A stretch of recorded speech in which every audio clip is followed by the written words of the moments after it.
the site that you like to use? Oh, never mind. We're live. We are actually live. Hello and welcome to the Daily Roto Premium NBA program.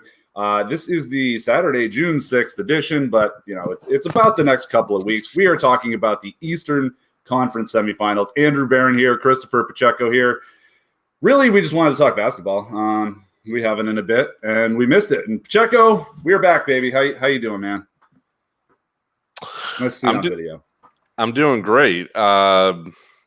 Certainly, I think if anything, to be very, very honest with you, I know I haven't spoken to you like about stuff like this in a bit, but I definitely miss the regular season. You get to the playoffs, and I obviously I love watching the games. Love watching the games, right? Love watching meaningful basketball. Like, it's amazing. It's a great feeling, but the madness and the unpredictability and the regular season is just so much fun. So there's definitely, some good and bad too when it's over. And I miss it rather quickly. Like I'm 1 week in and I'm like, man, can we just have, the last few slates here once again, all the craziness and, who knows who's going to play, who knows who's going to play how many minutes, you certainly miss that. You do, absolutely. And from a DFS perspective, the regular season is way better. It just is. But, we like talking basketball with one another, and we thought we'd talk a little bit about, how we think these series will play out. And you can use some of that for DFS because what tends to happen in the playoffs is it's very matchup driven, and people do either not adjust their priors from series to series based on how different series will play, or they completely fall in love with what happens after one game and assume that that's how the series is going to go for the rest of the time. And it's just that is how it is. And that's not really the case. Perhaps Mike Budenholzer accepted. Coaches tend to make adjustments often in the playoffs for how the games tend to play out and what strengths and weaknesses different teams have. But I think to get into it broadly, let's hit it because we are, DFS is our bread and butter. So I think let's get into it. And full disclosure, we have not really prepped for this, and I think that's fine. And we're going to go off the cuff a little bit here. Normally, for the regular season shows we would have a fair amount of prep. I would at least have some sort of show outline.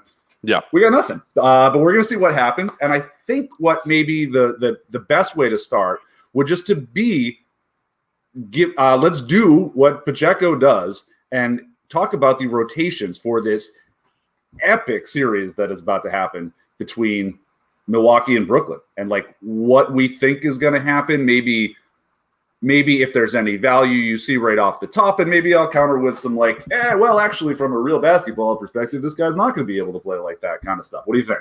Yeah. How's that sound to you?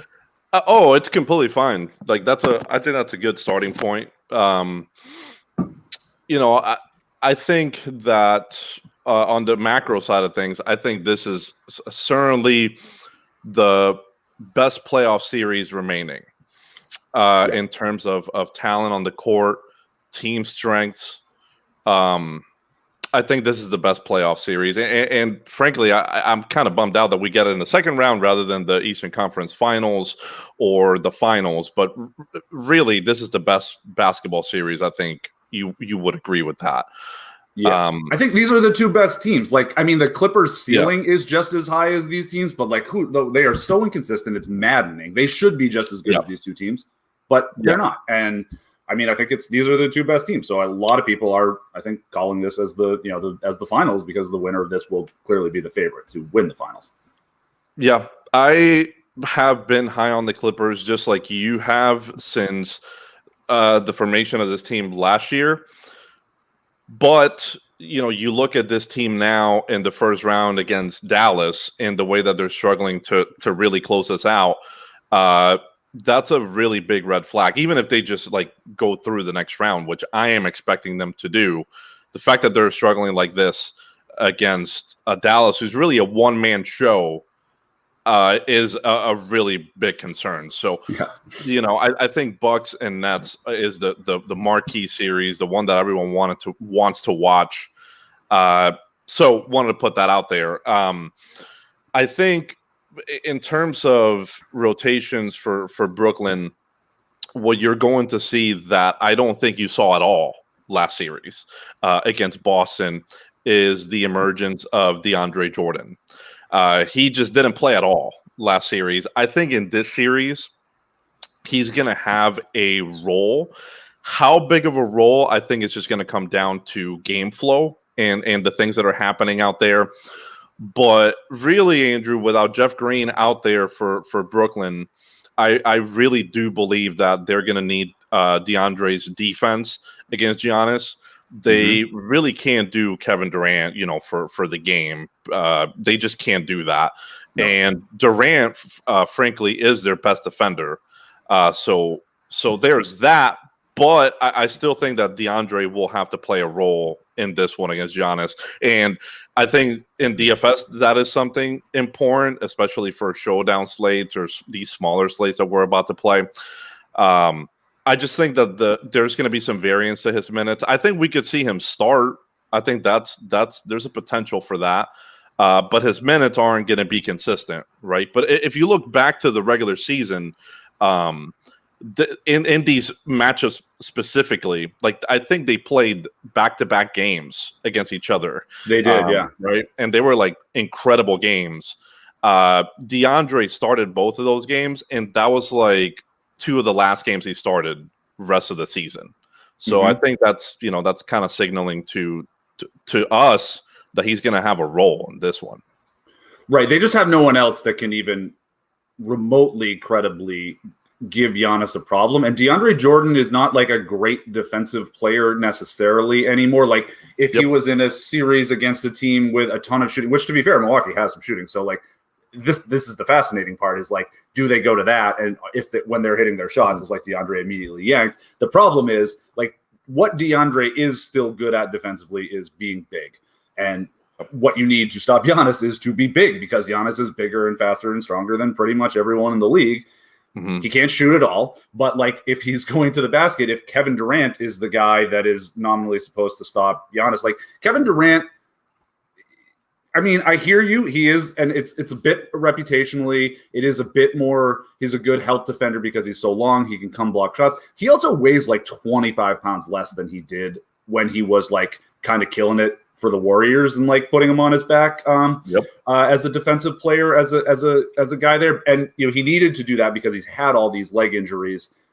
He needed to take some weight off, but he is back to like very, very skinny Kevin Durant. And there's just, Nick Claxton, similar body. Like they put Nick Claxton out there. I love that guy. I think he's a cool player.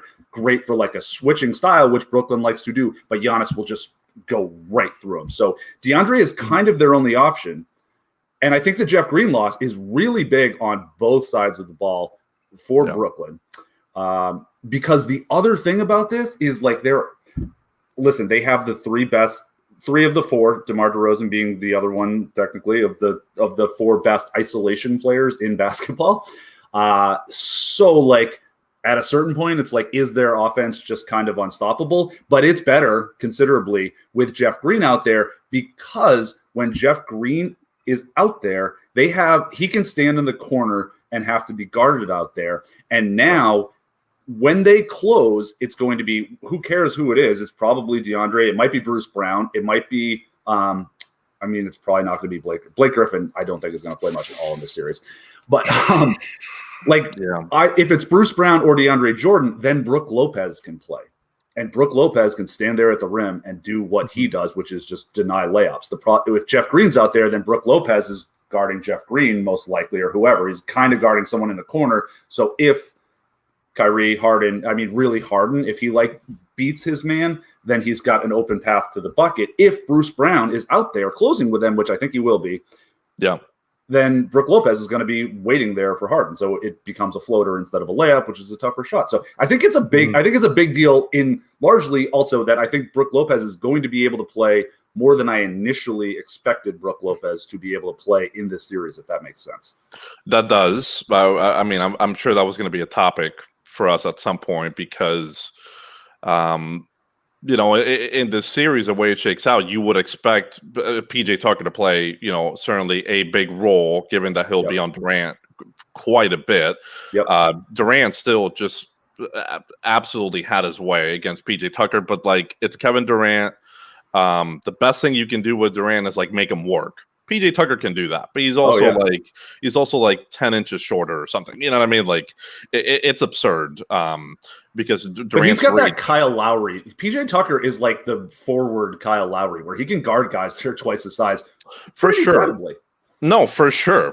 He has a great reputation of that. It's just like once it's KD, once it's guys like Giannis, okay, you can't really do anything. No one can stop Kevin Durant. So, to be right.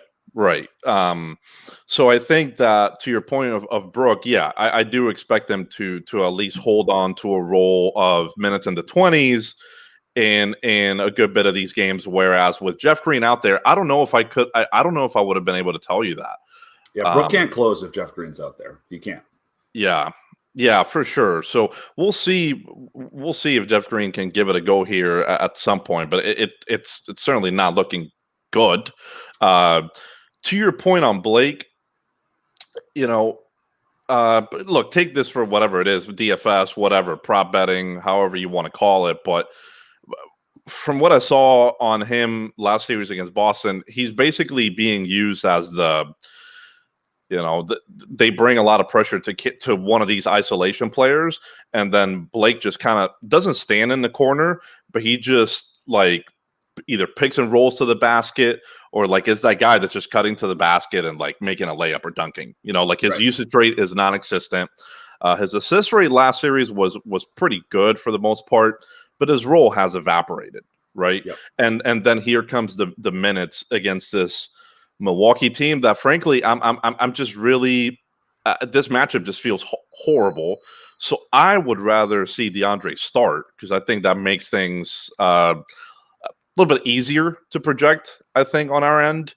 Whereas if Blake starts, I mean, are they really going to commit to Blake against Giannis? He's going to get eaten alive, which in the regular season they tried that, and it obviously didn't work. Right.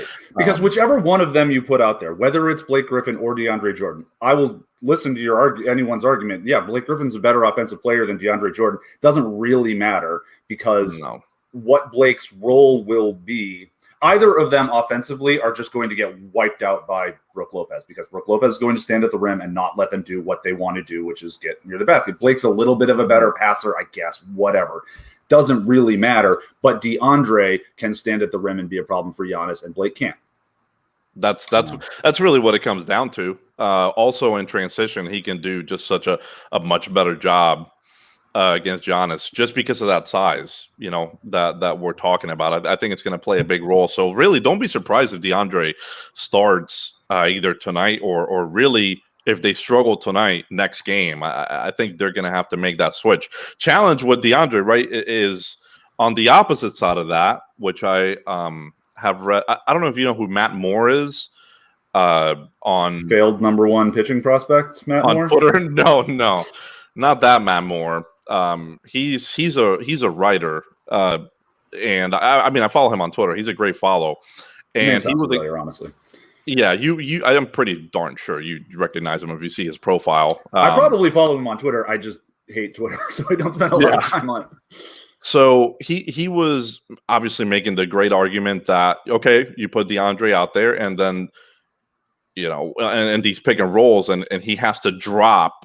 He's going to get killed by guys like Drew and Middleton from the perimeter, right? Which again, in the regular season series, this is what happened. And I challenge everyone to look at those games more closely rather than their games against Atlanta, whoever. Those games between Brooklyn and Milwaukee will be so much more important when you want to evaluate the series rather than looking at the regular season stuff in general. I think it matters a whole lot. And the way that Milwaukee attacked that was pretty obvious. Okay, put DeAndre out there.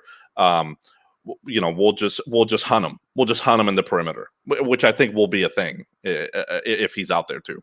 Yep, absolutely. Because DeAndre, yes, he can help with Giannis, but he makes them worse against everyone else. And that is the interesting thing here that we're talking about, because this series is wild in that we've got this I mean, I don't know that anyone can stop the Nets offensively, but this Milwaukee defense is incredible. And the loss of Jeff Green, believe it or not, really takes away some of what the Nets can do offensively. They're going to turn it into an isolation contest, and they've got 3 all-time isolation players, so maybe it doesn't matter. But Milwaukee is pretty as well equipped as you possibly could be to stop a team with Kyrie and Harden and Durant. And also defensively, they stink. And Milwaukee's a pretty good offense. So it's it kind of might even itself out here a little bit, right? Can Milwaukee defensively be great and slow down this even greater offense a little bit?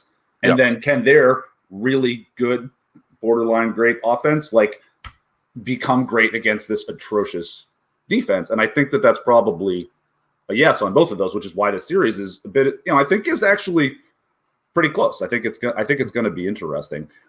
Your point about DeAndre is well taken. Yeah, I think that for a DFS perspective is worth noting that if they start DeAndre, it is a bit of a negative for Giannis, but a positive for Middleton or Holiday, who are just going to be able to do whatever they want in pick and roll.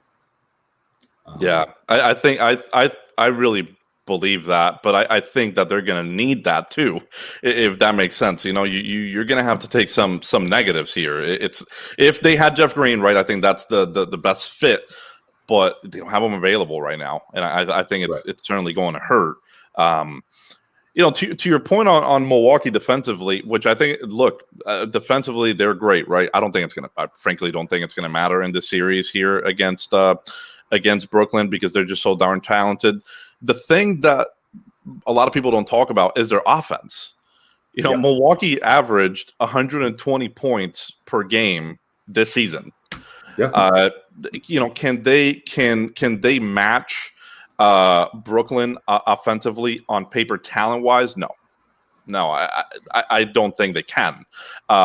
But this is a really good offense. They're really good defensively. They're also really, really good offensively. And I certainly think that now they're priced a little bit more appropriately in terms of just betting the series. I looked on FanDuel Sportsbook, and they're up to plus 154. I think it's fair. They should be underdogs. They should be underdogs in this series. But I think it's 150. You said, yeah, that's pretty decent Milwaukee bet. Yeah.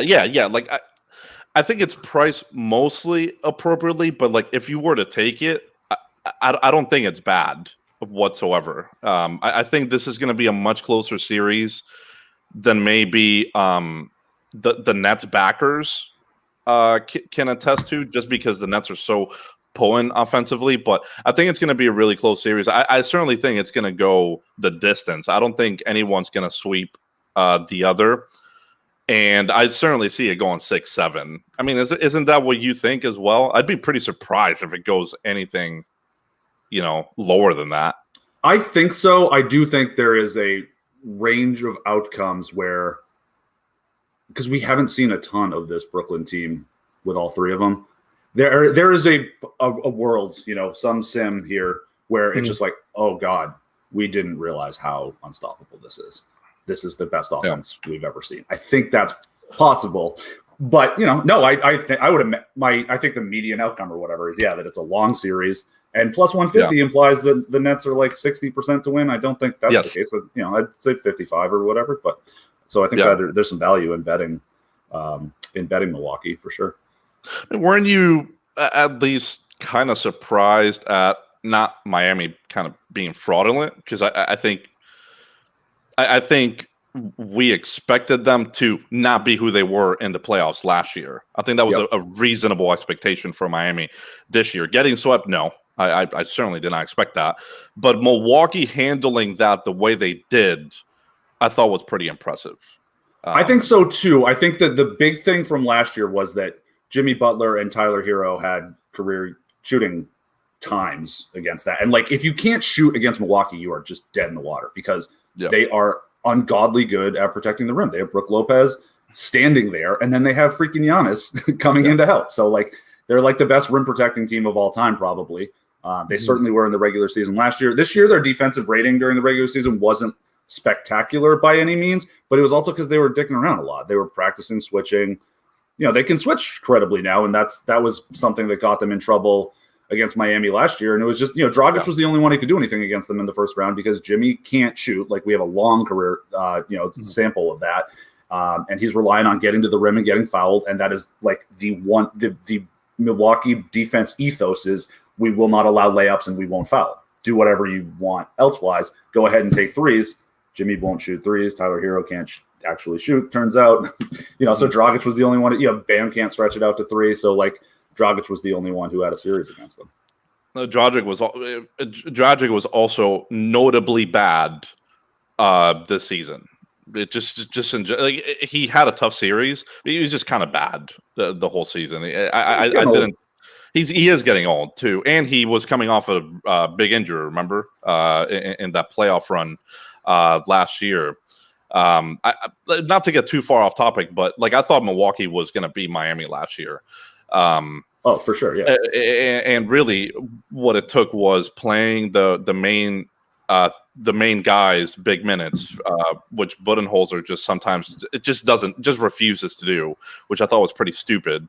And then Giannis getting hurt, and you know what I'm saying? Like, it took some things going really right for Miami to get past them, and obviously going to the finals. But them getting swept this year was a bit surprising. But I also thought the way Milwaukee handled that series was really impressive. I never felt like they removed their foot off the pedal, if that makes sense. They just kept playing, kept hunting them for mismatches. I thought Forbes had an excellent series, which now we can get back on topic. Yeah, Forbes ain't playing in this series. Here's the thing. This is just awkward. Forbes. You want to talk about getting hunted? Oh boy, that'd be horrible, right? I think that'd be horrible. But here's the thing: they don't have many options, right? So it's either Forbes or Patty C. If they're down, Forbes will get some playing time because he's a better offensive player. It gives them a chance to get into it. They got to muck it up, take more threes. But if it's close, you cannot. We haven't really even talked about how we think Milwaukee will match up defensively with Brooklyn offensively. But if they put Bryn Forbes out there, I know exactly how that's going to go. And that's going to be Bryn Forbes put in a lot of actions and getting switched onto guys he cannot even remotely defend. He's just too small. That's why I honestly think that, okay, on the Brooklyn side, you have the Jeff Green loss, which I think we can both agree is at least somewhat impactful to this game, for sure. On the opposite side of that, Milwaukee not having Dante, I think sucks, because when you have Dante out there, he's pretty reliable on a lot of these things. Whereas now you get down to Patty C and Forbes. Pat Connaughton is just he's either going to make shots or he's not, and he's awful if he's not. Right. You know what I mean? But, yeah. And then Forbes is just they're going to hunt him down every single time. So I think it puts Milwaukee in a little bit of a tough spot from that shooting guard role. I think that's probably true, but the one thing I would count is Pat Connaughton, because of his size and athleticism, is a better defensive player than DiVincenzo or Forbes is, and I don't know that they need the offense against this Brooklyn team. Because either Giannis or Middleton or Holiday is going to be in a matchup they can exploit on every possession. So they can kind of just have those guys take all the shots. And what you were saying, I just want to briefly touch on and then we'll talk about how Milwaukee will defend Brooklyn for real, about what you were saying with if DeAndre is out there, the Matt Moore thing, if DeAndre is out there, drop, pick and roll, Middleton or Drew will be able to do whatever they want. That is deadly. That's a problem. Still, Middleton or Drew pulling up uncontested, is you rather have that than Giannis dunks. And if DeAndre isn't out there, it's just going to be a parade of Giannis dunks because he'll just go through everybody else. So he certainly will. He certainly will. And he'll do that in some minutes because DeAndre ain't playing, he's not matching up his minutes with Giannis either. I don't think so. I'd be pretty surprised at that, but I also wouldn't be surprised to see him play like minutes in the 20s all of a sudden, which is a pretty stark difference from not playing at all last series. So I think that's a really important point because we didn't see him last series. I think sites automatically are potentially just going to project a handful of minutes there because they expect him to play some role. They just don't know how much. And frankly, I think for DFS purposes, it's just better if he doesn't even start. Because then there's the risk of, maybe he just doesn't play. I'm pretty sure at some point we're going to see him. Otherwise, this is a mistake by Steve Nash. Right. And I mean, maybe he nominally starts with Blake is not, it's just not going to go well. Like Milwaukee, I mean, whatever, maybe the Nets go, maybe, they start with Blake and somebody gets hot for the Nets and they're 4 for 7 from 3 to start. And it's like, okay, it's working. We'll keep him out there. But Giannis is going to be able to do whatever he wants on the other side of the ball. So, yeah. Okay. How do we think, you got any takes on how the Brooklyn offense is going to operate here? Or like, do any of them stand out as having a better matchup to you? What do we think is going to go on? Got any takes there? I got a couple, but let you go first if you're feeling it. Yeah. I mean, I think I really do believe at some point James Harden is going to separate himself from the pack here. Either Harden or Kyrie, I feel like one of them is going to have some really, really big games here. The thing with Milwaukee is just like, look, they can just play like one-on-one. Certainly don't help, right? Certainly don't help because then that's the Joe Harris conundrum. Yep. Do you stay attached to Joe or do you go help on these isolation players? Certainly puts you in a bind, but I think they're going to try to not help. And okay, just do your thing, Harden. ISO, ISO right. Me one-on-one, kill me. Because what you want to force people into isolations in theory. In theory. That's why switching happens and all of this is like force them into a tough isolation shot. The problem is we've got the 3 best isolation players in the league and maybe the best ever in Kevin Durant. So yes. That's a bummer. and you could argue that Harden might be the best one ever as well. Like you can make the argument that Harden might be the best one ever as well. It just puts you in a really, really tough bind. That's why this Brooklyn offense is just so lethal. And it doesn't matter defensively who's out there. I just don't think it matters. Will KD have tougher defensive assignments because he'll have Tucker a good bit because he'll have Giannis at some point hunting them down? Yes. But I just don't think it matters a whole lot. I would expect a pretty big series from Harden. I'd be surprised if he doesn't shine through in this one. Will he have Drew Holiday and Middleton at some point and stuff like that? Yeah, but I don't think it will matter. I really don't. It does seem, and I buy this. Like it seems like the sort of basketball cognoscenti are more on the they're gonna put Drew on Kyrie Island and or put Kyrie on Drew Island and like kind of try to take him down, which I buy. Like, I think he can do that. Like Drew is, he's much bigger and stronger than Kyrie. And he's athletic enough that like Kyrie's fancy handle. And either way, I think I'm more scared of Kyrie hunting a mismatch oddly than I am Harden in this particular series, because I think if you get like Kyrie can do more to Bryn Forbes than Harden can, if that makes sense. Because Harden is it's shiftiness, not athleticism. And Kyrie, it's somewhat shifty too, but he's also athletic, but he's got that insane handle. Harden just got the weird first step where he's gone, but then you've got all this help with Milwaukee. I kind of think he's the least scary in this matchup isolation-wise because, like, his deadliest thing is going to be the pull-up 3. Like, that's a good shot. Because it's him, but it's not like I'm more scared of Kyrie and Durant layups.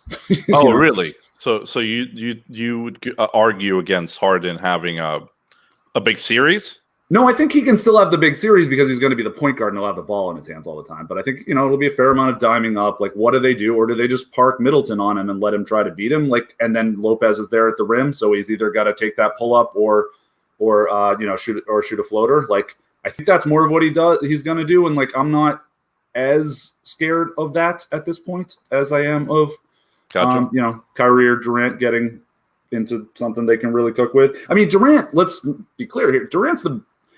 There's other, there's a lot of all-time players in the series, but Durant is the best one of them, he's not maybe quite where he was at his peak, but like he can still score. And like, that's just terrifying. And Giannis is more of a help defender than a one-on-one defender too. Like he can do a credible job because he's so big, but I think Durant actually is kind of the guy I have the most faith in like taking over, but I could be wrong. I'll say from this angle, because we could go back and forth on this stuff, right? We could certainly go back and forth, but when you're betting like, especially like rebounds and assists and stuff like that, I'm gonna go with James Harden.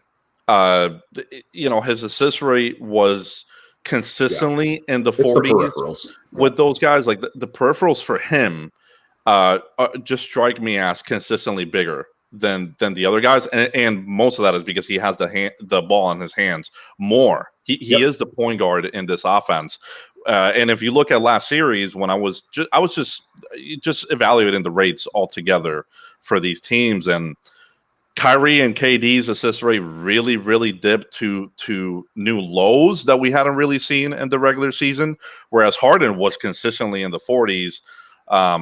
Which again goes back to the regular season and the role that he had on this team. So I think when betting on that, I would feel much more confident on Harden rebounds and assists, so peripherals, not necessarily points.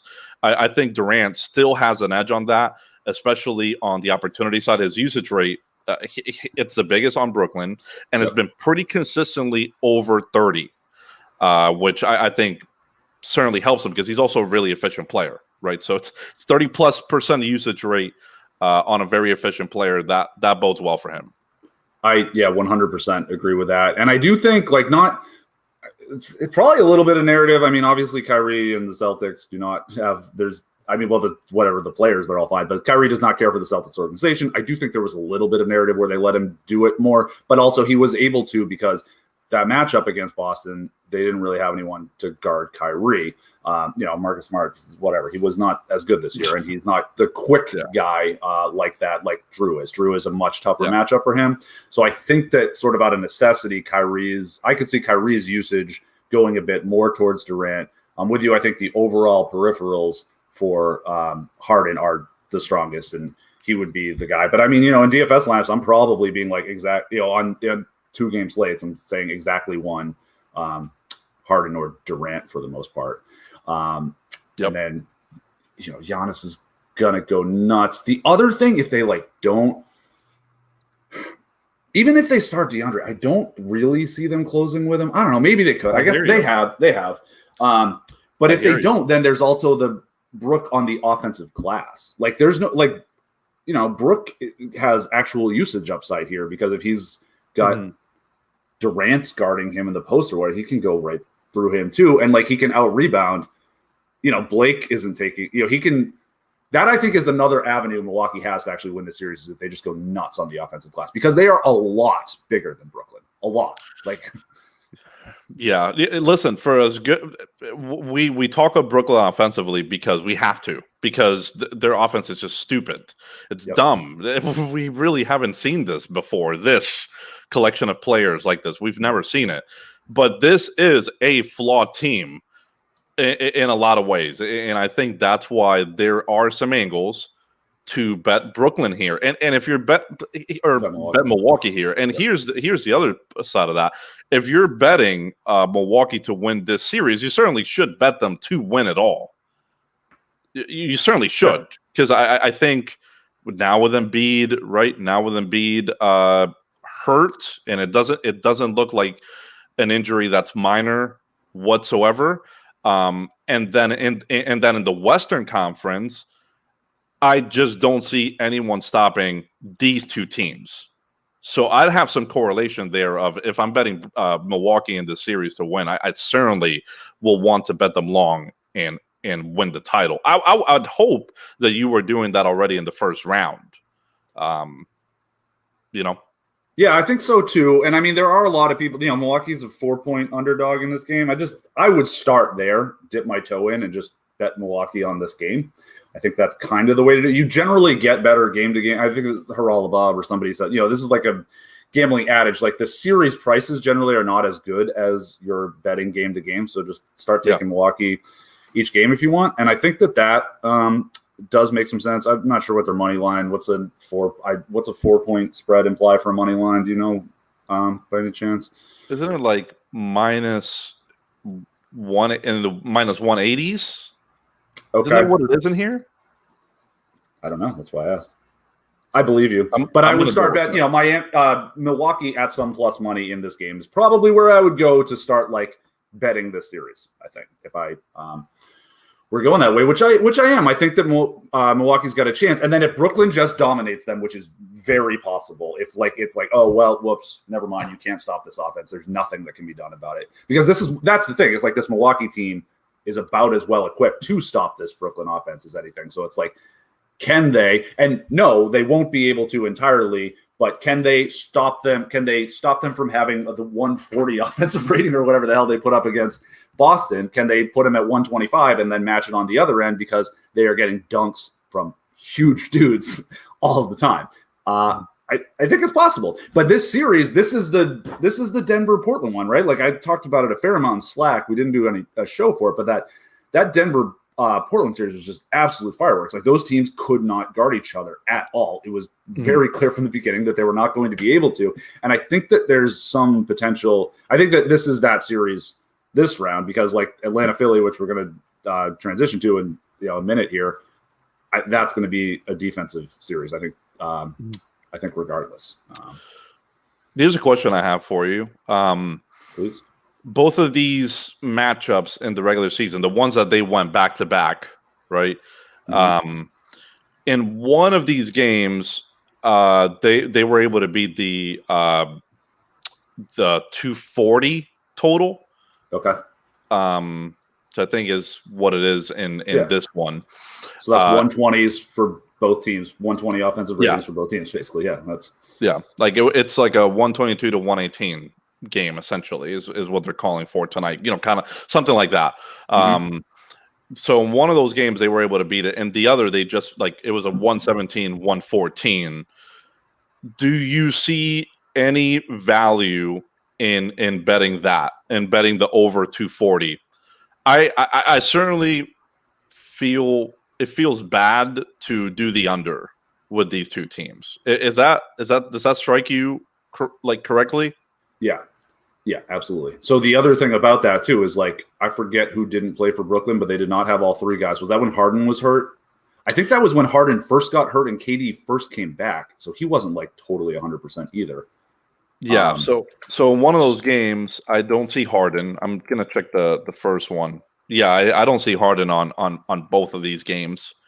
So Brooklyn was a nominally worse offense and better defense because they had Jeff Green. They were they weren't playing Harden. So the defense, Brooklyn was a worse offense and better defense for those games that both went to nearly 240 themselves. I think 240 is probably a fair total, but I would definitely I would go over because when you've got two teams that are going above league average, it's the inverse is true as well. If you've got two teams below league average, it's an exponential effect. It's a multiplicative or not multiplicative, but it's a logarithmic effect because it's the same reason why if you've got Garrett Cole against a guy that strikes out 35% of the time, it's like, okay, cool. They've both got 35% strikeout rate. So isn't he going to strike this guy out 35% of the time? No, he's going to strike him out 60% of the time because the league average is considerably lower than that. And I think that's what's going on here where you've got a 112, 114 league average offensive rating. And I think both of these teams are going to they're projecting it 120, but I think it will get higher than that. And, obviously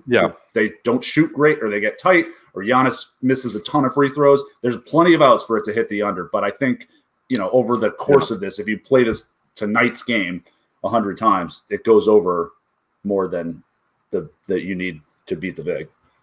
I think so too. That's why I brought it up. I wouldn't want to bet the under. I think there is a chance that we're talking about 244, 245 type of total when this is all said and done. Could it go horrible and go the other way? Yes. I don't think that, given the offenses that we're talking about, these aren't offenses that, like, think of Dallas as a random example. You know, they certainly need, especially in this Clipper series, they need guys like Tim Hardaway Jr. and Dorian Finney-Smith to get hot and shoot really efficiently from three, which they have done for a majority of the series. Brooklyn doesn't need that. Milwaukee doesn't need that. They can just attack the rim at will. We have three of the best isolation players ever on the Brooklyn side. So I would be willing to bet the over here way more than I would be on betting the under. Okay. What do you think about the under in the Atlanta Hawks versus Philadelphia 76ers game starting tomorrow at 1 p.m.? It is a 221 total. It's a lowish total. Here's the thing, right? We can discuss the under in a minute. It's Joel Embiid, right? What's going on? Is he going to play? Is he going to be, what percent Joel Embiid? That's the great unknown. Yeah. Sounds like he's a bit hampered, and it's a real possibility he doesn't even play tomorrow. So, do you want to talk about it in an either-or situation, or should we just maybe talk about it in a, let's assume Joel Embiid plays but is kind of limited Joel Embiid, because that is the most likely outcome, right? They get 28 minutes a game of Joel Embiid, and he's not quite the force that he normally is. Here's the thing: when Embiid has been hurt in the regular season, we're talking about meniscus tear here. It's a slight one, but I got news for you. What happens when you play on a meniscus tear? You can just tear it up completely. Seems bad. It is horrible. It is horrible. I think this was just it's awful timing for Philadelphia. Obviously, couldn't get any worse. He gets the worst injury of the year during the first round of the playoffs of the playoffs against a team really that Washington team that really they probably could have beaten without Embiid. I don't think you're going to disagree with me on that one. No, they beat the shit out of him playing an embarrassingly stupid starting lineup. I get maybe that they were just experimenting and seeing if that could work. Yes. That's a bad idea. And I don't know. Do you think they'll do that against the Hawks if Embiid doesn't play? Start Thibault in there and with Ben Simmons as your nominal center, that ain't working against Atlanta. It's not gonna work. That's not gonna work. I mean, they could certainly try it again, but it didn't work against Washington. So. Okay, Thibault had a 130. Thibault, pretty good defensive player, not as nearly as good as people think he is. But against a team like Washington that can't shoot, your defense gets worse if you just play Thibault in the Dwight Howard spot, because what you need to do against a team that can't shoot, just protect the rim, because they have to get there, or you make them pull up mid rangers that are tough shots. Thibault isn't going to stop people at the rim. Simmons isn't really going to stop people at the rim. Dwight Howard is he's just better at doing that because he's bigger. Yes.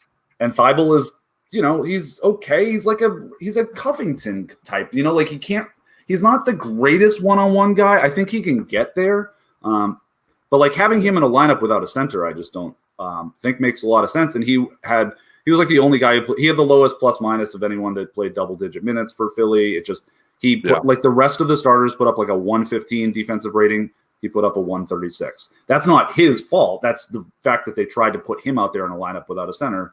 And that doesn't make a whole lot of sense. It makes a little more sense against Atlanta because Atlanta can shoot. So you having Dwight there playing drop is a little sketchier because then it creates other openings to shoot. But against Washington, that didn't make a whole lot of sense to me. Sorry, that was a bit of a rant, but no, dude, you're completely fine. I think it is worth noting because they how this works is, we won the game that way, so why not try it again? Mm-hmm. Where I think that's just ridiculous to think about it that way. I certainly don't think that it would work against a team like Atlanta. First off, if they do decide to go this route, they are going to get absolutely murdered on the boards. And certainly in terms of offensive rebounding, I think they will get murdered as well. It just doesn't bode well from them already, from the start. So I don't think you will see that. Atlanta will have the two best rebounders on the floor in Capella and Collins. And you'd agree they are a pretty damn good rebounding team as it is, because of Capella. And Embiid changes that whole calculus, obviously. But if he's not in there, I think the Hawks will just kind of honestly, I think the Hawks can kill him if Embiid is like straight not playing. But I don't know. I just look, when Embiid got hurt, my reaction was, when I heard that it was a meniscus tear, my reaction was, but this just sucks. Horrible timing. I think that Philadelphia will certainly get through Washington. If they just sat Embiid the whole series, I think they would have won. Not even joking. Yeah. Because I still think that Philadelphia, it can be a quality team without Embiid. They can. The challenge is now that against Atlanta, I do think that they need him. And I don't know that he'll be able to play. I just don't understand it. I saw him taking some jumpers, which was a positive sign that he's on the court trying to do something. He's been practicing. He was completely trying to do one-legged jumpers to try and put less pressure on that leg. I don't feel great. I just don't feel great about that. I certainly think that Philadelphia shouldn't risk this. They shouldn't, because if here's the thing, he tears his meniscus. Now you're talking about potentially next season. I don't know how long he'll have to be out for. Kind of like the AD situation. Or next series, right? Say they sell him out to play this series, then they just get they have no shot against Brooklyn or Milwaukee in the Eastern Conference Finals if Embiid's hurt. They've got to win 3 more series. It's not just this one. Yes, and so if you're now thinking, what are our chances to realistically run this? If it's a no, sit him. I mean, don't try to don't try to play this guy hurt. He's your franchise. He's too important. It's a meniscus tear, Andrew. It's a meniscus tear. This is a really, really horrible thing, and I don't think he should get played. If he does get played, I certainly don't like his prospects in DFS. I don't like him as much as we did before, because I think he'll be limited. I think his mobility will be limited. I think his minutes will be limited in some way, shape, or form. Yep. And the chance of him re-injuring is so high. So high. Yes, agree with all of that. Here's the thing. And I think this may be where they're headed, even if he plays and is basically a decoy, I don't think Philadelphia can score on this Atlanta team without him, because he does space a little bit. He has that face-up game. He plays, 15, 18 feet from the basket. He even can go out, stretch it out to 3 a little bit. He's not amazing at it, but he's good enough that people have to guard him. It's not Giannis, it's not like, have fun, buddy. People are out there, taking their shot with him. Now, so he will, and that will largely be Capella. Capella will have to pull away a little bit. That opens things up for Simmons and Harris. If Embiid is not in there, Capella is just going to stand at the rim, which completely neutralizes Simmons. Simmons isn't going to be able to do anything. And then you can put the clamps. DeAndre Hunter's been good, man. DeAndre Hunter's a good defender. He can kind of put the clamps on Tobias, and even if he beats him, then Capella's standing there at the rim. If Capella's at the rim, Philly's going to have a hard time scoring. It's just, Thibault is just can't do anything offensively. They're just going to be able to pack the paint, which is basically what they did against New York, who can't shoot. And they had a really good defense in that series. Capella was incredible. He really stopped Randall from being able to do much, just because he just said, nope, you're not coming in. No one's coming into the paint here. And if Embiid's not out there, that's what Capella will do to Philly. And it's not going to be great. But that series end, the Atlanta New York series, was it a 4-1 or was it a 4-2? Now I forget. 4-1. I believe 4-1.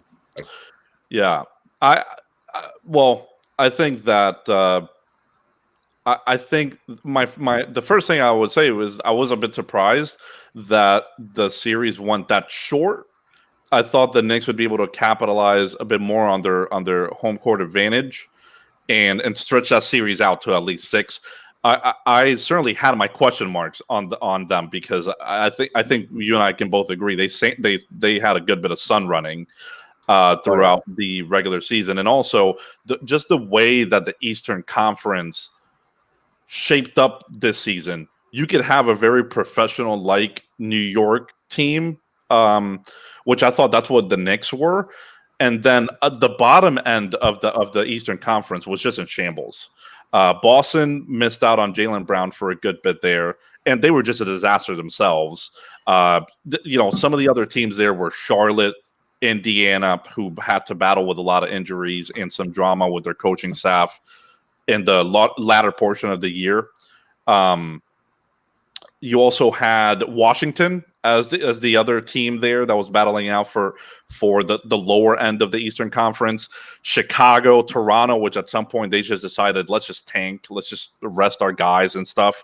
Like, things played pretty favorably, in my opinion, for the Knicks. They just had to be a professional team, which they were. And then in the playoffs, of course, they get ousted. Like, it didn't surprise me that they lost. It surprised me the way that they lost. Yeah. Offensively, I never really respected them. I thought they were pretty flawed. All of those flaws were in display in that first round. And I think that Philadelphia, just to put it like this too, I think Philadelphia without Embiid, basically the same team, is kind of the same team as New York. I think they're a bit better. I think they are a bit better, but it's not that big of a difference. They've got a little bit of shooting, right? Like, it's do. not Reggie Bullock and who knows. No, they do. They do. But there are still multiple dudes that you don't have to guard. Simmons and maybe Tybal, and like that. If it's Simmons and Tybal or Simmons and Dwight, whatever, there's multiple dudes you can leave, so you can just try to pack the paint. Yes, and then good luck. Like essentially Philadelphia dominating Washington.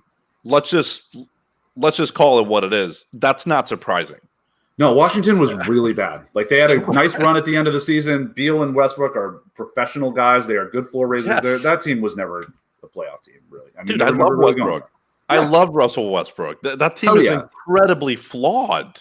Yeah, like I said, I think they really could have beaten them without Joel Embiid out there. I really strongly believe that.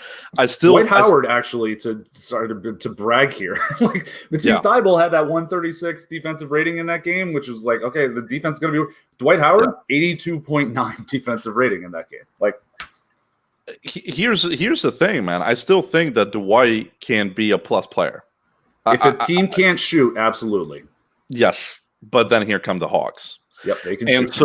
And so I really do believe, Andrew, looking at the from a series betting perspective, like just from a macro perspective, I think betting Atlanta makes a lot of sense here. They are underdogs as it is. They're plus 152 in terms of series betting, and I'm telling you right now, I think Embiid will be severe. He has to be severely limited.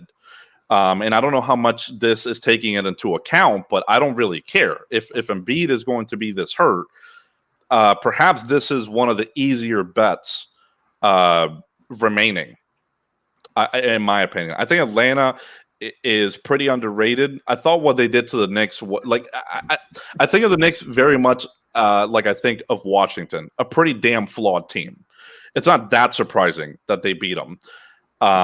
But I think that they will certainly be able to beat this Philadelphia team if Embiid just doesn't play or if Embiid is severely limited. I know they don't have home court advantage, right? That is the thing here. But I think that with Embiid in this way, I think they can steal a game here from Philadelphia at home pretty darn easily. Ben Simmons has never been able to develop a perimeter game. Can't you see the consistent thing? At some point that hurts Philadelphia. Like at some point it hurts them every single year. The reason they were so good this year is because Embiid went to just one-man wrecking crew status. Like, he was freaking incredible. Like, it's not Simmons MVP. is a pretty flawed player. He's got the pedigree. It's some of the stuff he does is amazing. Like, it's really cool to watch him. Like, he's great in transition. What a passer. Definitely a good defender, but like he's not Rudy Gobert. Like, stop with the deep boy shit. Like, it's just a different, you can't be that good defensively on the perimeter. It's just like, the center is just a much more valuable defensive role. It's why, Tybalt versus Dwight. It's like, come on, man. They're not playing the same sport almost, it's like that, the whole Pulp Fiction foot massage joke. But I don't know. Simmons is really good, but the Hawks are plus 120 money line for this game. I'm hammering that. Just like, I think it's more than that. You're getting plus 120 that Joel Embiid is limited. It sounds like he's limited. Go for it. And if he gets ruled out, then all of a sudden the Hawks probably end up being the favorites in that game. Like, just hammer that for the first game. I don't know. Parlay that with the under. You don't think that that's kind of taking into consideration a little bit of the Embiid thing, the current money line? Yeah. It would be Philly. I mean, Philly's a big favorite if we've got fully healthy Embiid, and they should be, but we don't, and we don't really know the extent of it. But if he's like severely limited or like maybe not even playing, then plus 120 is way too short. I think so. I think this is, in my opinion, I could be wrong, but I think this is much easier to bet in a lot of instances than that Brooklyn-Milwaukee series, which really, in a lot of ways, it can go so many ways.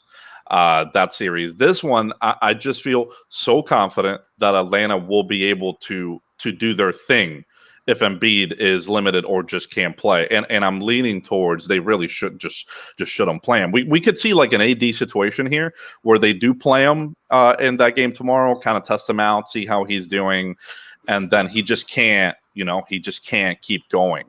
Or the worst part is getting re-injured.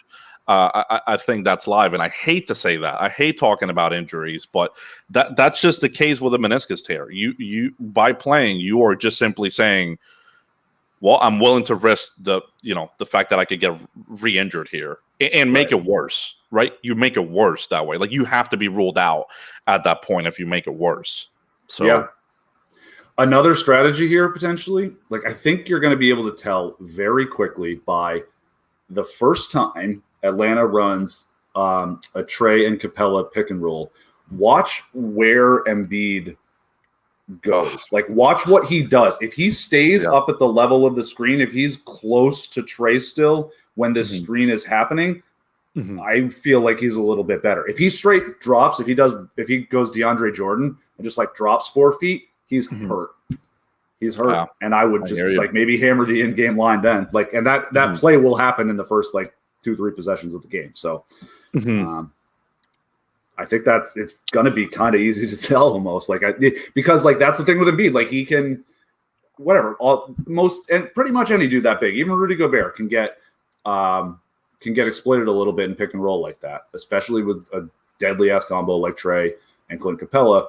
But Embiid is he's one of the better ones at it, and he can move pretty well, so he can stay closer to the level of the screen and still be able to get back and prevent a Capella dunk. If he doesn't think he can and he's scared of a Capella dunk, he's going to drop, and then I think that means he's hurt. I'm kind of with you. And I will transition it to this in terms, because we talked about the rotations on that Milwaukee and Brooklyn series. And on this Atlanta team, I don't expect much like differences in terms of what they played last series. Agreed. I just don't see it. Like, the same thing could be said about Milwaukee to an extent, right? Brooklyn was the one team that we're saying, hey, there's a major piece here in DeAndre Jordan that could play. First off, he could play, whereas last series he didn't. And he could play a pretty big role. I don't think I can say the same thing about Atlanta at all. I think on Philadelphia, I can, simply because we don't really know what they're going to do as far as the starting lineup, or if Embiid plays or doesn't play. Like, we just don't know at this point. If Embiid is out, I would take. I would say Dwight should be the starter here. They should have messed around with Mike Scott and Thibault and all this. They should just go to Dwight, essentially right away. And if that's the case, yeah, like Dwight is going to get the minutes. We know this much, right? We know this much. I feel pretty confident about Dwight having a pretty big minute series here if Embiid can give it a go. Because of the situations that we talked about. You put Thibault out there as a starter, this just isn't going to work. I agree. Atlanta will exploit Dwight more than Washington would have. Like, Dwight was just a no-brainer starter for that Washington game, unless they were just so confident that they would kill them that they wanted to try it out, because I think there is more utility in that small lineup defensively against Atlanta, because Atlanta's better shooting. The general concept here, just to like kind of be clear, when teams go small, it is very rarely, unless it's like against a devastating shooting team, you don't go small for defense. You go small for offense. The reason the Warriors were better defensively when they went small is because, full stop, Draymond Green is one of the greatest defensive centers of all time. Yeah, like, full stop. You don't need to say for a 6'6" guy, he is just that freaking good that he can cover all of that area. Like, Ben Simmons isn't Draymond Green. Like, he's a great, he's good one-on-one. Like, he can guard a big wing. He can give Trey some trouble if they put him on him at some point. Like, absolutely, really good defender. But he's not a center. He's not a rim protector like Draymond Green is. That's why that team was better defensively like that. But generally, when you go small, you're doing it to get another shooter on the floor. I agree. I think Philadelphia going to Tyrese Maxey. Remember in that game against Washington, or I think it was really a couple of those games where Maxey kind of came up. Yeah, he kind of went nuts in that last game, but then the game before that, he also scored 15 points and played over 20 minutes. Like, I think you could disagree here, but I think that will be harder to do against this Atlanta team because he can't shoot, and they've got much better rim protection than Washington does. Yeah, that's essentially all I was going to say. So I think from a DFS perspective, I think that guy could take a little bit of a hit. Will he play more if Embiid just can't give it a go? Yeah. I think he will. I just don't expect him to be as effective, and I probably wouldn't project him to play minutes in the 20s. Whereas in that series against Washington, I really think that you could have done that solely from a projection standpoint. Yep. I think what you said, it makes sense about the Atlanta maybe not changing their rotation that much, especially with Embiid. He's either not playing or hurt to some degree. If we had full strength Embiid, I think that they can do a few other things defensively to Atlanta, but I think they're actually going to play Atlanta pretty similarly defensively to what the Knicks did, like regardless of Embiid or Dwight, really at this point. So, yeah, I don't think Atlanta, you really need to change up a lot. If Embiid is healthy-ish, like, that's a problem for Capella, because Capella can get a foul. Capella can't guard Embiid. He's a good defensive defender in the way that in a help defender kind of situation. It's like, this is the thing, is like there's two different jobs, and the bigger of a center, and the center is the anchor of the defense. The bigger job of the center is to stop layups from opposing guards, unless it's against someone like Embiid, right? Like, there's very few centers that just go into the post, get to work, like, beat you up. That doesn't really happen. That's generally a very small part of a center's job. Their job is to protect the rim. Capella, great rim protector, not a very good one-on-one, like, post defender. Like, Marc Gasol is still like an awesome post defender, but he can't guard a pick and roll, which is more important now. So that's why he's not like as good of a defensive player anymore, because he can't move. So if Embiid is in there and healthy at all, and they're running all the offense through him, that's a problem. That's a problem for Capella, because he's not a great post defender. He can pick up fouls. Look, it's not even just a thing against Capella. Even Rudy Gobert struggles Yeah. in this scenario. Embiid put him in the bucket. Remember? Yeah, we had the one game, and we were watching film the next day. It was like, oh my god, he went right through him like twice. Like, and Rudy Gobert is the defensive player of the year, deservedly so. Most of these years he is, like, so in certain instances these guys are going to struggle against a healthy Joel Embiid. Yeah, that'd be pretty tough matchup for Capella. You could also like the other side of this is if Philly, say Joel Embiid just doesn't play at all, and they have the guts to go small and play Thibault, Capella's going to go bananas. He's going to go bananas on the rebounds and not that he gets post ups and stuff like that, but he will make a big impact on that game. They'll run a pick and roll. He'll dive to the rim. Trey either will, if they go under, he'll pull up. If they go over, he's going to come towards the basket. If there's any help that comes in, he's going to toss up a floater or hit Capella for the lob if the help doesn't do their job right. But Capella is going to be right there on the offensive glass if Trey misses it. Yeah, like Capella is going to be like just this sort of safety valve. Like Trey can just go get the floater range and just toss it up there. It's like if I make it, great. If I don't, Capella's going to just swallow it back up. If Philly plays that small. Yep, I'm in agreement. I think they, of course, they're going to want to try to stop Trey, right? But that's the thing. That's what we're arguing. Like, well, Capella then is just going to go bananas. Yeah, or if they like straight trap him and try to get the ball out of his hands, and Trey is unbelievable at passing out of those, and then you've got Bogdan running a 3-on-4, and he's freaking good too.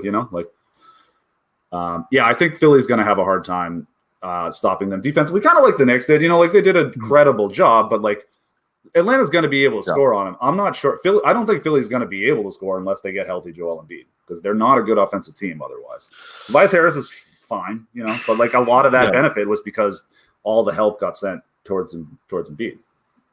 Yeah, well, there was a lot of optimism on them being able to win that game against Washington without Embiid. The thing is, it's just like you really have to take this on a case-by-case basis. That was Washington. This is a completely different matchup. Right. Washington's defense is like Brooklyn level bad. Like they are maybe worse at guarding. Maybe worse. Maybe just worse. And Washington doesn't have shooting. Atlanta does. And I think that's where you really have to evaluate this matchup very, very differently. And I think that's where Atlanta, I think they're going to be able to shoot the ball pretty well. Because here's the thing. I don't think Philadelphia is horrible. I don't think they're a bad team without Embiid. I don't. I still think that they are a quality team. If this team doesn't, let me just put it to you this way. If Embiid doesn't play for Philadelphia this year, say they have a full complement, fully healthy the rest of the way for all the other guys, Seth Curry, right? Guys like that. I still think that they would have made the playoffs and probably would have been a top 6 team in the East, which again, it's not saying a whole lot because at the bottom of that Eastern Conference is just flat out bad. Whereas in the Western Conference, right? Let's switch it to that. I think they would have gotten murdered.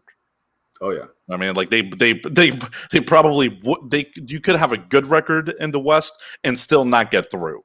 Mm-hmm. So I still think Philadelphia is a quality team without Embiid. I just think that Atlanta, straight up, is a better team. Yeah, I think that's, if Embiid can't give it a go. Yeah, I think that's pretty clear. Well, we'll see here, but some like DFS takeaways, maybe like they'll start Danny Green on Trey. I think he'll be all right with that, and they can potentially put Simmons on him, and Simmons would definitely be able to give Trey a lot of trouble. He's much bigger than him, but Trey's an unbelievable passer. Then you've got Bogdan running the offense a lot. Like I think that they're going to be able to do that either way. And then on the other side, like the two guys, Danny Green and Seth Curry, I think are going to get a lot of open threes. It's like, can they hit them? Because like if you're having Capella kind of wall off the paint, you're having Hunter, like really try to put the screws on Tobias. You're not guarding Simmons.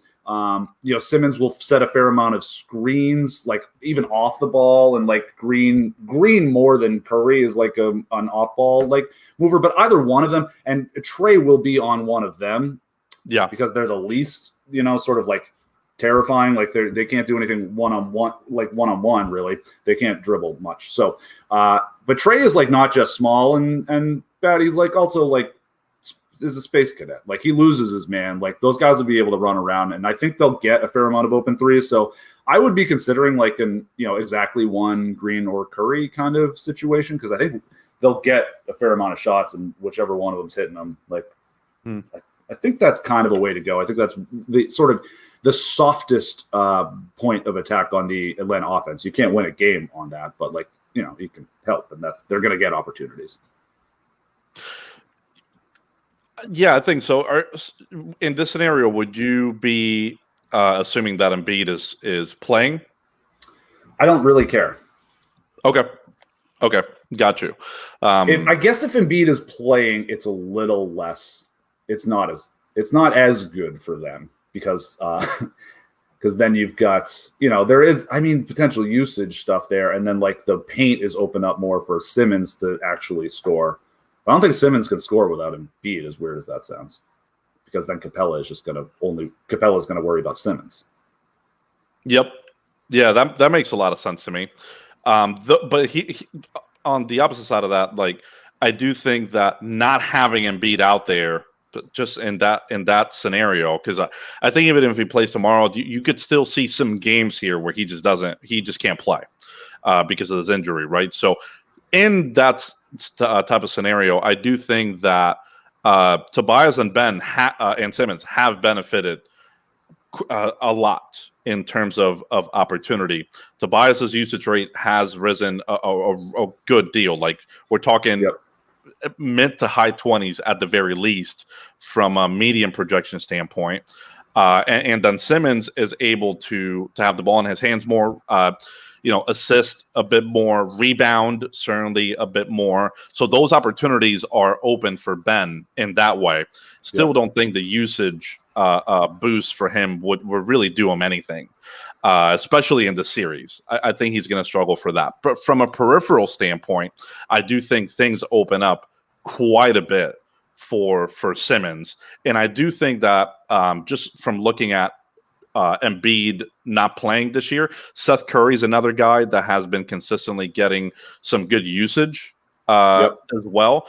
And that's to your point earlier that you brought up. There are going to be some opportunities for Curry and Danny Green to have some shots here. If I'm Atlanta, I'd certainly be willing to live with a Danny Green 3. I wouldn't live with a Seth Curry 3 because I do think he can get hot.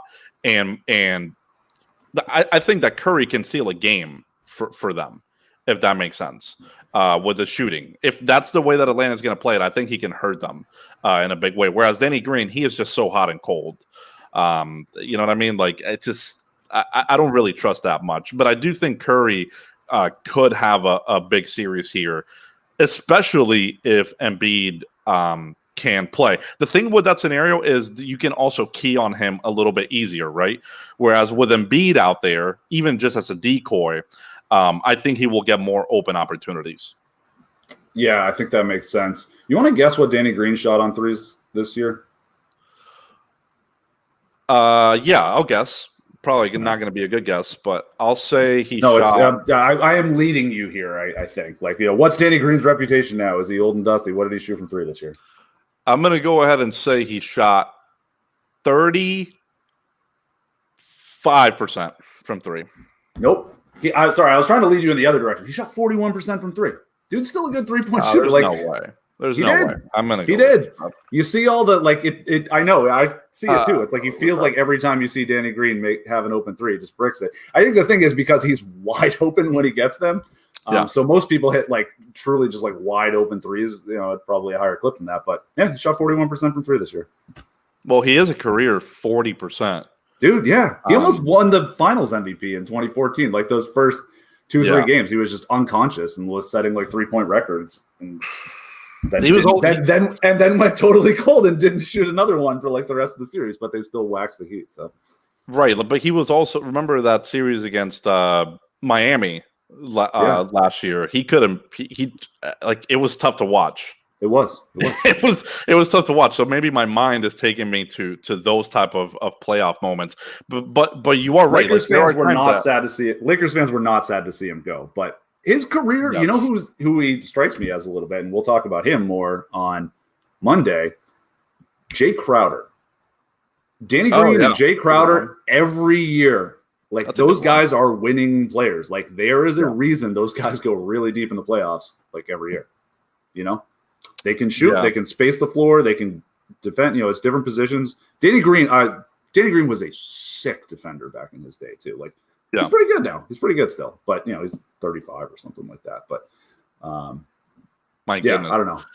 Dude, Seth Curry. Okay. So your Danny Green point, very well taken. Very well taken, because I would not have told you 40%. Okay. I would not have told you that. I did see this. Seth Curry is shooting nearly 46% from three and is at 44% for his career. Good shooter. Has never shot under 40% in any of these years. He's never shot under 42%. I'm looking at Cleaning the Glass, which removes garbage time, so like there's probably some shots out there. But yeah, he's 42% plus in competitive minutes in the 5 years he's been a regular player. It's wild. It is wild. Obviously, from a defensive standpoint, you can certainly exploit him a bit more than you would someone like Danny Green, especially when he was a really, really strong defender. This is nothing to take away from Danny Green, because you're right. There are times where, leave him open. Now it's, he made 7 threes.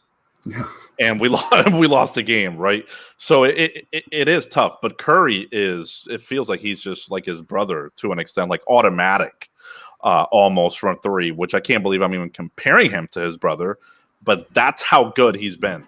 He's nuts, and he can dribble a little bit. Like, Danny Green can't dribble at all, so it's just like catch and shoot. Curry can, there's a little bit of motion there, and I think if there's no Embiid, Curry makes the his usage increase is going to be more of a this guy can actually take some possessions rather than be a safety valve, and he moves from almost strictly safety valve to you can try to create your own shot every once in a while if there's no Embiid. Danny Green is just a safety valve either way. But I think he's got a 7-3 game in him this series. Sure. No, I think that's a good point. And I think I would be looking at in terms of prop betting these things, and I know a lot of people are doing this on our chat nowadays. And I think from a prop betting standpoint, the Embiid in or out thing does shift things pretty dramatically one way or another for these guys. So, I would say, if you're doing that tomorrow, stay glued to your computer, because you're going to want the overs on Tobias and Ben Simmons specifically. I really believe you're going to want the overs, because I don't think books have priced this appropriately, even with Embiid out a lot of the times. So if Embiid is out, I'd be ready to hammer on those guys specifically, and maybe even Seth Curry as well. I do think it shifts things in a very dramatic way. If Embiid is playing and is healthy, and you bet the overs on those guys, I think it's going to hurt, because you know how it is with Embiid. If when healthy, he's the offense. He does everything. Yes, exactly. Yep. It really makes it more difficult for everyone else. It really does. Trying to think if I had any other notes on this. Do you have any inclination on betting Atlanta, not just to get out of the series? Because let's just say that they do, and Embiid was gimpy and stuff. It's not going to be, in my opinion, it's not going to be too surprising to see them able to beat Philadelphia and get to the next round.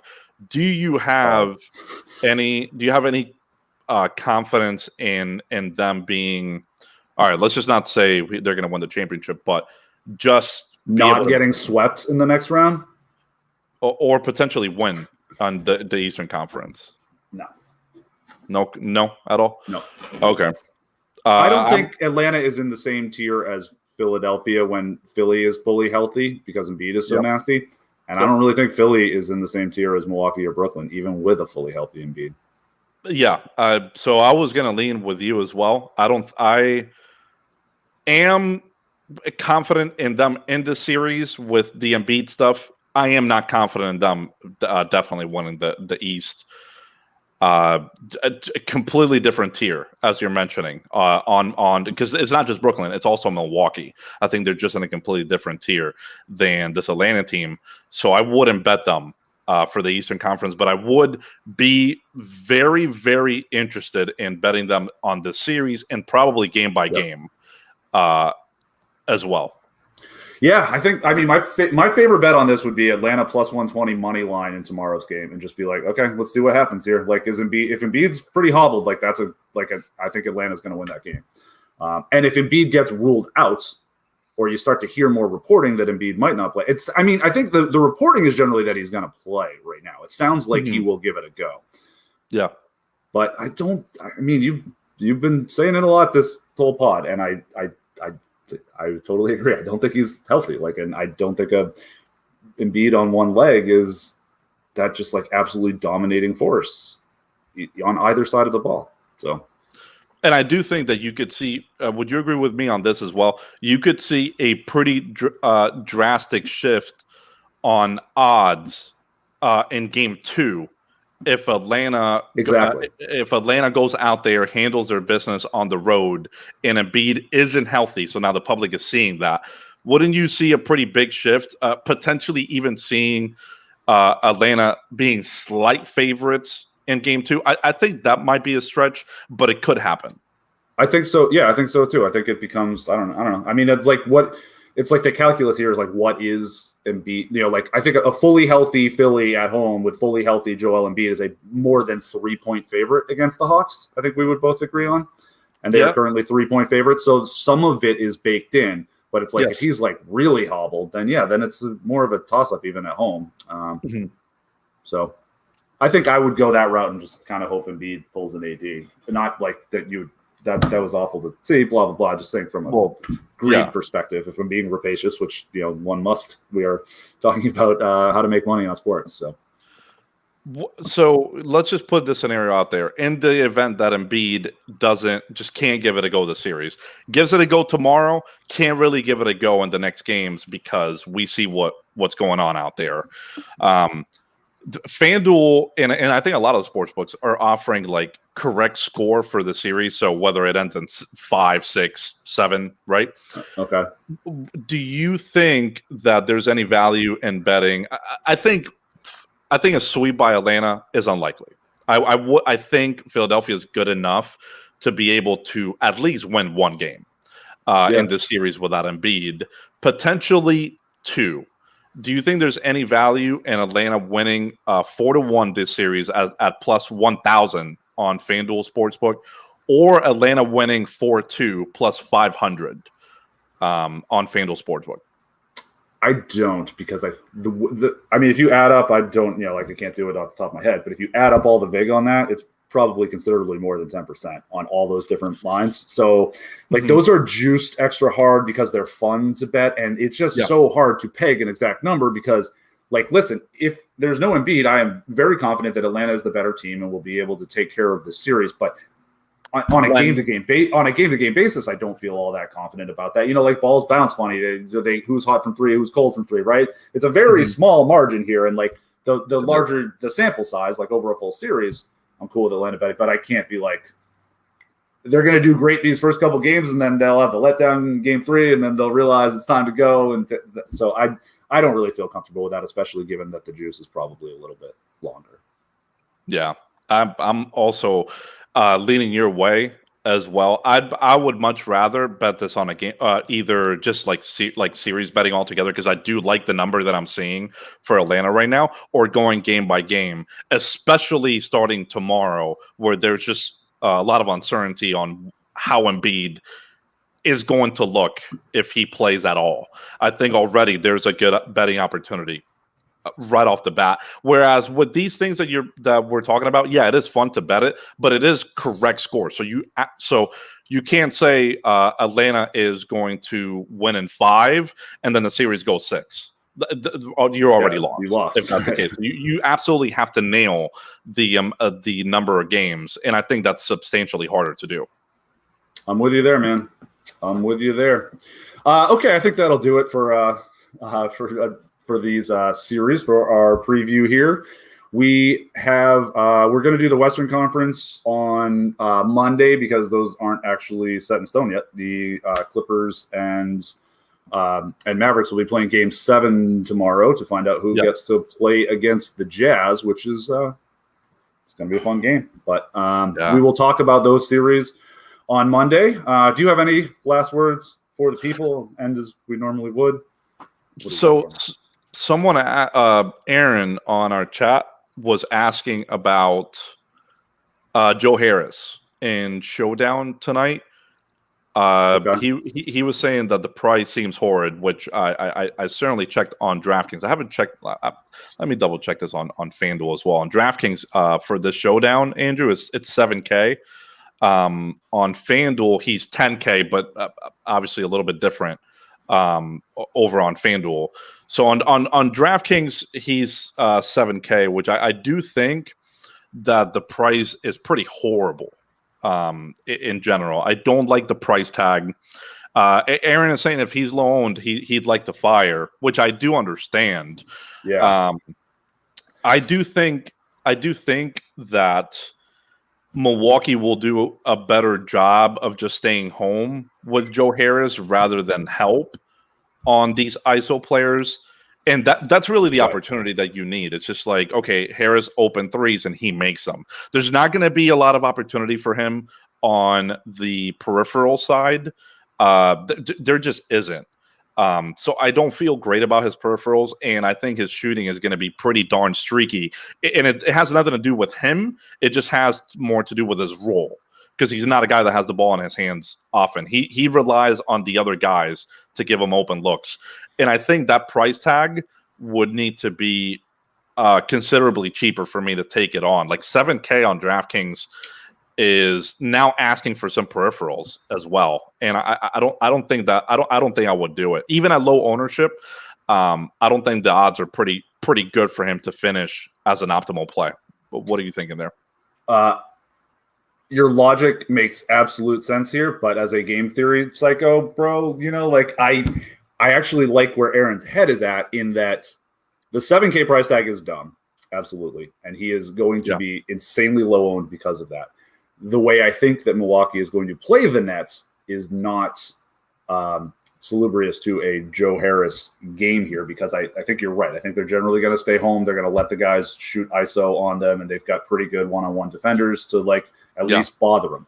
Counter here is if one of those guys, whoever it is, just starts giving them hell, and they can't guard them. They just can't guard them one-on-one, and they have to start sending help. Then all of a sudden, because if you send help, that's when Joe Harris happens.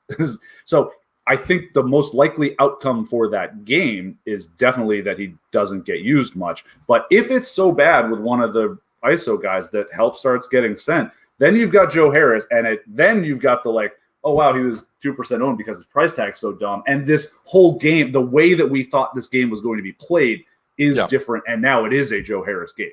Is that likely to be the scenario? No, but I guess if he becomes a very, very low-owned play, then that's when I think you're starting to talk yourself into that. I like him more at 7K than I do at 5, if that makes sense. It's the whole thing.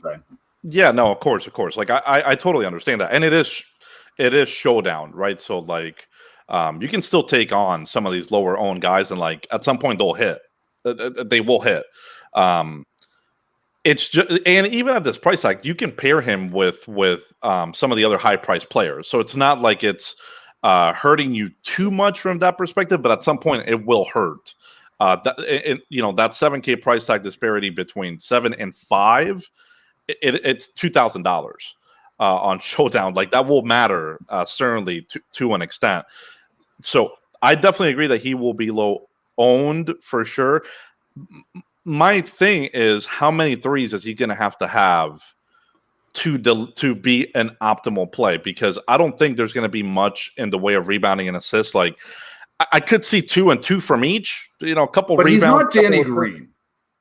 He's not Danny Green. He can dribble and pass. Like he's not driving to the hoop, but the 2 dribbles and a good decision, you send the help to him. Either, if like he gets closed out on, then he can make a pass to somebody who's become open because they sent help. Yeah. You're absolutely right. Like it is most likely not going to work. Joe Harris is probably going to score like 12 fantasy points. You're gonna be like, oh shit. But there is a greater chance. It's really, you need the whole game environment to shift. You need Milwaukee to change how they're playing defense. And if that happens, then I do think it's a decent Joe Harris game. Like I think he could get 5 assists and 6 threes, and then you're talking. Okay. Well, in that scenario, then yes, because I was trying to understand, like, how are you adding these up? Because if I'm only seeing like a couple rebounds and 3 assists, or 3 rebounds, 3 assists, like just from a fantasy point perspective, like you're going to need then like way more point scoring, right? Or running hot on stocks or something, right? That he doesn't do generally, but like maybe just getting hot on that perspective, and in that way, maybe getting like 30 plus fantasy points becomes way more feasible. I certainly think that I'm looking at Brook Lopez, who has a very similar projection to him. Bobby Portis is another guy, Bruce Brown, Pat Connaughton, not on the same tier from a projection standpoint, but their price tags are cheaper. So you'd agree that Pat Connaughton and probably Bruce Brown would be owned more than him, right? They'd be higher owned. Probably. I do think there's a good chance our minutes projection on Bruce Brown is low, because I think he's definitely in the mix for – I might guess that he closes over DeAndre Jordan, even if Jordan starts. Like I kind of think that's where, or either way, over Blake. Like they're definitely not closing with Blake. If they start DeAndre, maybe they close with DeAndre. But I kind of think Bruce Brown is the most likely guy that they throw out there as the fifth dude. That's tough because he's basically a center offensively. Like he gets it all on cuts, and if he's out there, then Brook Lopez is going to shade off of him, and then when he goes to the rim, he's screwed. So like he's not going to be able to do much. But Bruce Brown could have more minutes. I don't know. It's not pretty. No, it's not pretty, but also just the fact that he's 4,400. A lot of these sites are going to be projecting 20 to 23 or 24 on the higher end of these minutes. I already think that he'll be higher owned than someone like Joe Harris. Just price tag alone. Where Bruce also can rebound the ball pretty damn well too, by the way. Yeah. He is a very, very active rebounder for a guard. So he could very easily put up like, the 18 to 22 fantasy points without doing a whole lot outside of like rebounding, a few stocks. No, that's true. Like but he'll be, like I don't have, Kaiser the other day was like, we need showdown peons. I'm like, I can't conjure them out of midair. Like, we can't. It takes me a couple of weeks to build these out. I was like, there's a lot of shit that goes into it. Someday, maybe next season. But Bruce Brown is probably going to be considerably higher owned than Joe Harris for good reason. The price tag is better. Yeah. Like the median projection per dollar, way better.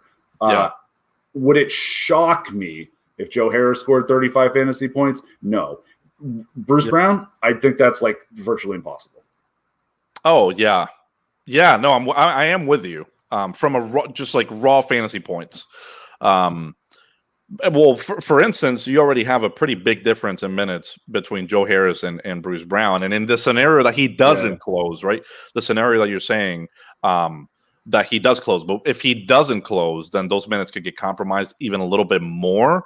Like he could play like 20 or just a little bit under, which I don't think is very likely for Bruce Brown. Like I'm definitely more on your train that I see him certainly getting some fourth quarter minutes, whether it's closing or opening or whatever. I think he will get some. I think he will certainly play more than guys like Landry Shamet. Even Claxton in this series. I mean, it's tough. It feels like a tough one for him, right? Because he can't really do the Giannis assignment. DeAndre Shamit's the other option if they wanted to get real weird to close with them, and then the offense is just bonkers, but the defense is just it's going to be a layup line. So, like if they're down, like last resort, I think you put Shamit out there, and then you can't stop the offense, because if Shamit is out there, then Brook Lopez is not. Yeah, that's a good way of putting that. And Shamit is only 1,800 on the showdown. Doesn't project for a lot of fantasy points. We're only projecting him for 18 minutes or whatever. Yeah. He's not going to be able to do like a bunch of stuff, but the price tag alone and the potential for some fourth quarter minutes, I think makes that pretty damn interesting. That's a worthy gamble. Like, because the thing with DeAndre, it's like, okay, yeah, we like the idea of DeAndre, but like really when he's, his best path to minutes is if he gets named a starter, and then at $1,000, he's going to be he's going to be massive chalk. Yeah, that was my that's what I don't want to happen. I would really want Brooklyn to commit to just starting Griffin. That's already going to be great for Giannis, right? I think that's going to be a pretty damn plus for him.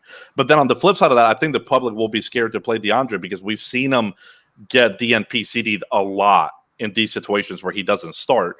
But I feel pretty confident that he'll have a role in this one, regardless of whether he comes off the bench or not. In that scenario, I really, really do like him, and I think other sites are just going to project like 4 or 5 minutes on DeAndre. And if you're projecting DeAndre, it can't be for 4 to 5 minutes. I think or zero, because he didn't play last series. He hasn't played in a month. But that's the thing. Like, we're taking a aggressive approach, or whatever I guess you could call it, because we're not expecting him to start potentially, but playing like 12 minutes off the bench or something like that. Whereas a lot of these sites are going to project just like 4 to 5 minutes, because they're saying we think he'll play, but he didn't even play last series. Right. So that's the more conservative and probably the better approach. I'm saying that I think if he plays in the series, it's not going to be 4 to 5 minute stretches. Mm-hmm. I think it's going to be bigger than that. The dream scenario here, right, is they start Blake Griffin, for us, like from a game theory perspective.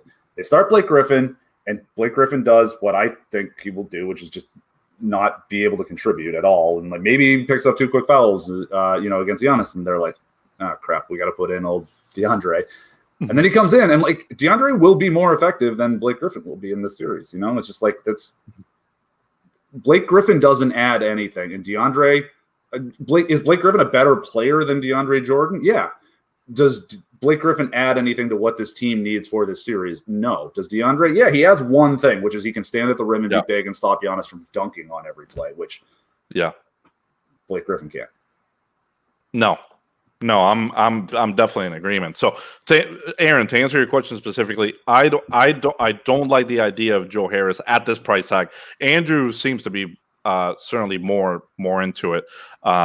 Just because you can play 10% of them and get over the field, probably. So yeah, you can have a little smattering, and you're already over the field. Game 7 tomorrow, Dallas and the Clippers. Did you know that these teams made NBA history last game in that it's the first time the home team doesn't win a game thus far in the series? So it's been 6 games. The road team has won every single time. First time in NBA history. Wild. Here's something for you. The Clippers are getting nearly 7 points tomorrow against Dallas at home. Obviously, home hasn't really been helpful for the Clippers in the series. The Mavericks, however, have shot a pretty damn high percentage from 3 in these road games. Like at some point, that's probably going to disappear, and the Clippers will be able to shoot better at home, which they haven't really been able to do. Do you think 6.5 is too much respect? Given how we've seen this series play out, yesterday was it was a really close game until like the last minute, literally until the last minute of that game.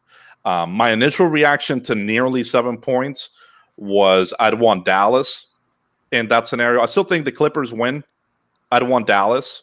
I think it's a little bit too much respect given what we've seen. We have nearly a 7-game sample now of these teams playing in this playoff series, and it does seem like wild shooting has helped Dallas in a lot of ways, but the Clippers haven't been able to defend home court whatsoever. No, they really haven't. Man, I don't know. That's a tough one. Like I clearly think the Clippers should and are big favorites. The net rating differential, it's the Clips are +5 for 100 possessions in this series. Like it's pretty big. Like when the Clips have been playing well, they're crushed them because they're a much better team. Luka has just been awesome, and they've had some great 3-point shooting. But like if Kawhi is still better than Luka, sorry guys. Like if Kawhi plays like he has in games, 3, 4. The first half of 5 and then 6, he's been unbelievable. I mean, he had some notable flubs. Like it was game 5 where the Clips were leading at home late and then let Dallas kind of run away with it because Kawhi and PG all of a sudden started turning the ball over, which neither of them ever do. Kawhi just didn't have it in that second half. It was ugly, but I mean, is 7 points too many? Yeah. I think so, but do I think the Clippers are going to win? Yeah, I do. Yeah. No, I certainly think that the Clippers win this game. I thought 7 points was a lot. The argument to that though is just like, okay, what if at some point Dallas just stops the 50% shooting or whatever the hell they've been shooting at from 3 on the road? Now all of a sudden, I think that this 7-point type of margin becomes way more feasible. The Clippers could easily win in double digits, but the fact that it's to me, Andrew, it's just been pretty telling that a team not defending home court the way that they have signals to me something. It signals something to me. I understand that Dallas can't continue to shoot from 3 like this. It's also some of these shots that Dallas have had are completely wide open. So it's not like the Clippers have made it really difficult on a lot of these shots. Obviously, them switching out of Zubac and giving Batum, I believe, is the guy that's been inserted into the starting lineup. I think that certainly has helped them a bunch. He's played really good defense in this series. But the fact that the Clippers have lost 3 at home here already, and it just haven't been able to defend it whatsoever. It feels like once they get down or once the game gets really tough in the second half, it just gets away and they don't do anything about it. And that's why I think 7 points feels too girthy, feels too much. Yeah, I think that's fair. I mean, your point about the 3-point shooting, I looked it up while you're talking. The Clippers. I mean, the Clippers obviously were the number 1 3-point shooting team, I think, of all time this season. They were ungodly. Wow, 41.8%. From 3, that is cleaning the glass, so it filters out garbage time. Possibly overall, they're whatever, they stink in garbage time and aren't that good.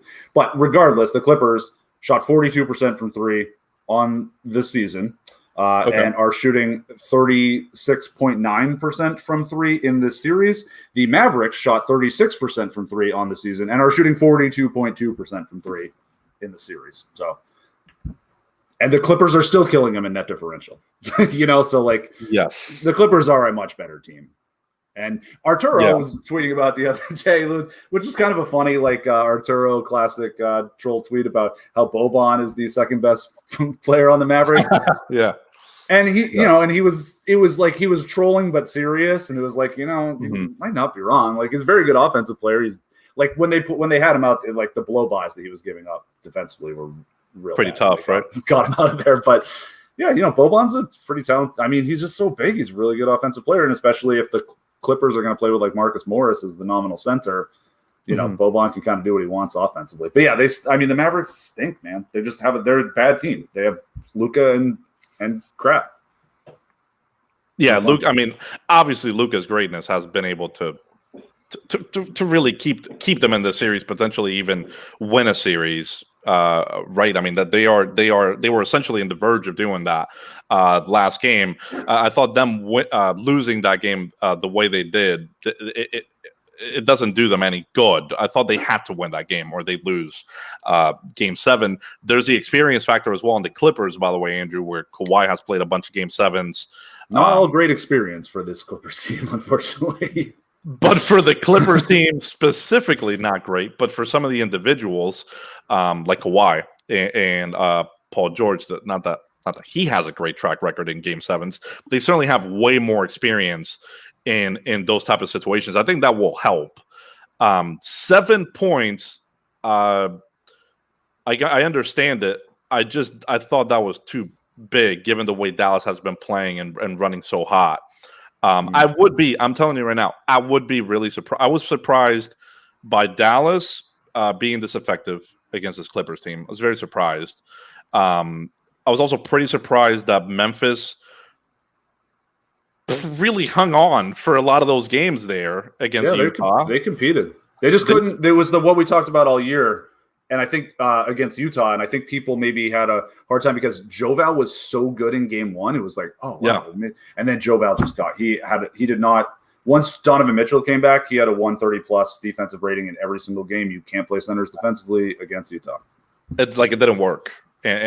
But really, outside of the last game, which was the big blowout, they competed in every single one of them. They really hung in there. Ja was awesome. A guy that can't shoot, having to go up, having to go towards the basket against Rudy Gobert, and like being that good, that's crazy. Like you always say, how difficult it is to shoot these little floaters against Utah and Rudy Gobert, which you're spot on. And Ja was just feasting on those floaters. He made a living out of them in that series. I thought that was incredible. Like essentially the whole playing thing and then playing Utah the way that Ja did was a pretty big leap in my opinion. And then lastly, like I certainly thought the biggest surprise thus far was Portland. And I'm here to tell you right now, I know we're going to talk about the Western Conference on Monday. I don't care what you tell me about Denver and Jokic. Like, yes, I understand that he's the MVP. You're not going to get an argument from me there. He is the MVP. Nor I, and I have fairly regularly on this particular program kind of trashed on Jokic's overall value. Still the MVP, undoubtedly. It's not even close. The guy, the way that he played that series was impeccable. He has a great track record in the playoffs. He does. So I am not trying to take anything away from Jokic. Denver beating Portland the way they did was very, very surprising to me, and obviously signal towards you have to blow up this Portland team. Yeah, you have to do this. Denver was down to Monte Morris as their best guard, who played phenomenal, by the way. So don't want to take anything away from him. There is no way that Denver should have won that series, even with the MVP. Could I have undervalued them going into that series? Yeah, absolutely, 100%. Am I still shocked that Portland lost that series? Hell yes. With the scoring that they have, yes. I thought defensively they'd be able to at least hang on, with Nurkic, which I thought you had made that point as well. Nurkic back into that lineup was a really big difference defensively. And then Jokic just kind of figured it out and clowned him. He just got, and he fouled out every game. Fouled out every one of those games. They didn't have a capable backup center, which I thought hurt them in a pretty big way. Carmelo Anthony and Enes Kanter aren't capable backup centers to you? Okay. That is not going to work in a playoff series. But them losing that series, I don't care that Denver was I don't care about any of that. If you can't beat Denver in the shambles that they were, you really deserve to be out of the playoffs. I was pretty confident that Denver was out in the first round. I am, just as a preview, I'm still pretty confident that Phoenix is going to be able to beat them. That is going to be a bloodbath. Even if CP is hurt, I think that's a bloodbath. But we'll talk about that on Monday. We'll obviously talk about it on Monday. But for those that thought that Denver should have won that series, I'm here to tell you no. I'm here to tell you no. I thought even with Jokic playing at the level that he did, which was unbelievable. They should have still lost that series because you can let Jokic kill you You can't let Monte Morris, Austin Rivers, me and Andrew kill you off the bench. I mean, that was horrible and easily the most surprising turn of events, in my opinion. Yep. And just, we'll get into it Monday. Last thing here, Noel had to get his troll in at some point.